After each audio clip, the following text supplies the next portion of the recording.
এরপরে কি বলে, হুজুর আপনি মনে করছেন আমি মানি না? মানি। আমি বললাম কি মানেন?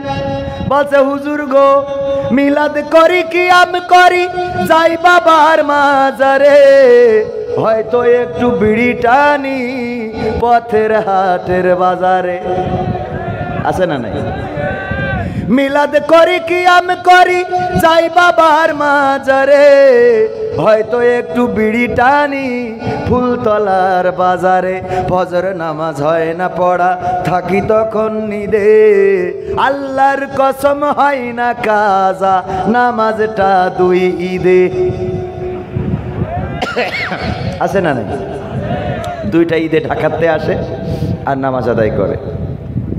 ইমাম সাহেব বাড়তি 6 তাকবীর দেয়, উনি 6টা রুকু মেরে বসে থাকে। আছে না নাই?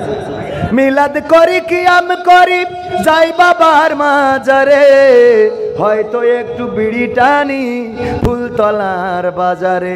ফজর নামাজ হয় না পড়া, থাকি তখন নিদে, আল্লাহর কসম হয় না কাজা, নামাজটা দুই ঈদে। নিয়মিত চেষ্টা করি পড়তে জুম্মা নামাজ, সেদিন শুধু হয় না পড়া, যেদিন থাকে কাজ। 3টা জুম্মা করলে কাজা, মুসলিম থাকে না। এই হাদিসটা ভালো করে আমার আছে জানা, তাই রাজনীতি চলবে না ও হুজুর, রাজনীতি চলবে না, তাই রাজনীতি চলবে না ও ভাই, রাজনীতি চলবে। এবার বলে কি, হুজুর এই যে কোরআন এ পড়েছি, আমি পড়েছি, আমার স্ত্রী পড়েছে, আমার সন্তান পড়েছে, শ্বশুর শাশুড়ি সবাই পড়েছে। আমি বললাম তাতে কি হয়েছে?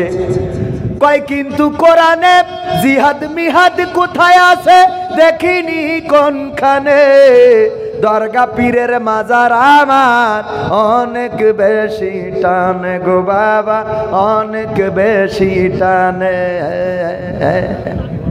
আছে না নাই? কোরআনে জিহাদ খুঁজে কথা কয় না কেন? পায়নি? পড়ে না, পড়ে কিন্তু বোঝে। কোরআন পড়ে কিন্তু বোঝে। আমার মিজান ডাক্তার, উনার চেম্বার আছে না এখানে, আপনারা চিকিৎসা নেন কিনা? ফুলতলার জনপ্রিয় ডাক্তার। আমি যশোর থেকে রুগী নিয়ে আসি ওনার কাছে, কোনো কমিশন নিই না, আর উনিও টাকা নেয় না। আবার মনে করেন না যে কমিশনে রুগী নিয়ে আসে, আমি দুর্নীতি কমিশন না। তো উনি ওই ভিড় হয় বলে চিন্তা করেছে একটা ময়না পাখি কিনে, লোক না রেখে একটা ময়না পাখি কিনেছে। কি পাখি? ময়না পাখি কিনেছে।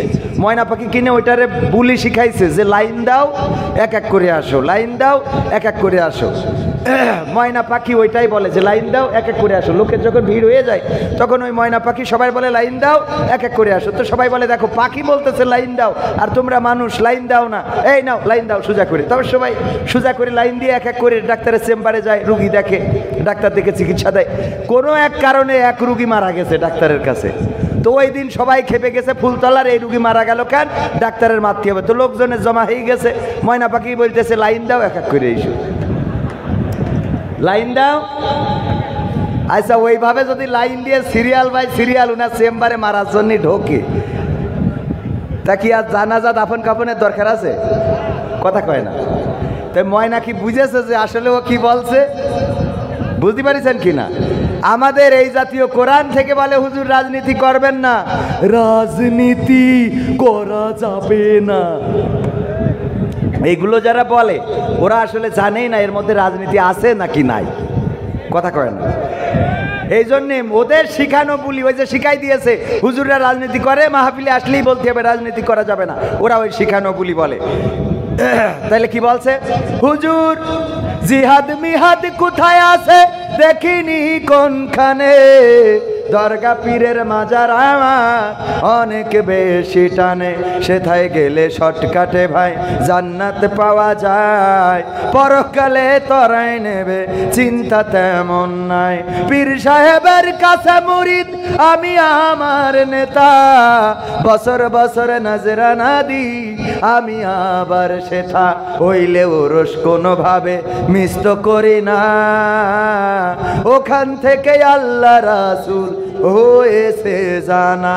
তাই রাজনীতি চলবে না ও হুজুর, রাজনীতি চলবে না, তাই রাজনীতি চলবে না ও ভাই, রাজনীতি চলবে। কিন্তু আমাদের কথা কি? আমাদের কথাও রাজনীতি চলবে না। আমাদের কথা হলো কোরআনের নীতি চলবে। কিসের নীতি? আর এই কোরআনের নীতি করার কারণে যদি কেউ বাধা দেয়, তাহলে তাকে বলবো তুমি আগে এলেম অর্জন করে তারপরে এখানে আসো। এখন আর আগের মতো স্টেজে উঠে বাধা দেওয়ার দুঃসাহস করার মতো আল্লাহর ওলি নাই। তবে দুই একজন আবার তৈরিও হচ্ছে। কারণ শূন্য বাগানে ওই যে বলতেছে যে বাজারে চাঁদা দাবি করতো, ওরা তো সব চলে গেছে, আমরা এসে হাল ধরেছি। কথা কয় না? হাল ধরার লোক আছে না নাই? তো এই বাগানেও যদি কেউ হাল ধরতে চায়, তাদেরকে বলবো এই বাগানে ওই হাল ধরার জন্য আসবেন না, বরং কোরআন যেন শুনতে পারে সেই হাল ধরার জন্য আসবেন। তা না হলে বাংলাদেশের মানুষ আপনার বেহাল করে ছেড়ে দিবে। ঠিক না বে ঠিক? সম্মানিত ভাইয়েরা, আমার কাছে সূচিপত্র দিয়েছে, খুবই কষ্ট হচ্ছে, তারপরেও আপনাদের কিছু কথা না বললে তো হবে না। 7টা একেবারে কম্পিউটারে টাইপ করে নিয়ে এসেছে, 7টা সঙ্গীত শোনাতে হবে। আমি তো আজকের মাহফিলের আকর্ষণ। কি আকর্ষণ? বক্তা না, ওয়াজ হয়ে গেছে। যে ওয়াজ করেছেন আমাদের সেক্রেটারি জেনারেল, এই ওয়াজগুলো মেনে চললে আর ওয়াজের কোনো দরকার নেই। তো আমি এই সূচি দেখে সঙ্গীতগুলো শোনানোর চেষ্টা করব। আর আমার সঙ্গীতগুলো জানেন, এই বইয়ে সাজাইছি 100টারও বেশি। এই সঙ্গীতগুলোর মধ্যেই কোরআন হাদিসের কথা আছে না নাই? কথা কয় না? আছে না নাই?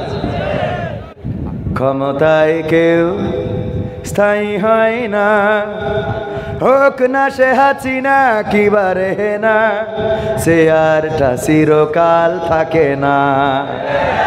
ক্ষমতায় কেউ স্থায়ী হয় না, মুজিবুর বেশি দিন থাকেনি, জিয়াউর কেউ তো রাখেনি। মুজিবুর বেশি দিন থাকেনি, জিয়াউর কেউ তো রাখেনি। এরশাদ চলে গেছে পৃথিবী ছেড়ে, এরশাদ চলে গেছে পৃথিবী ছেড়ে, কেউ আজ তার কথা কয় না। ক্ষমতায় কেউ স্থায়ী হয় না, হোক না সে হাসিনা কিবা খালেদা, চেয়ারটা চিরকাল থাকে না। ক্ষমতায় কেউ স্থায়ী হয় না, হাসিনা ক্ষমতা ধরে রাখতে আয় না।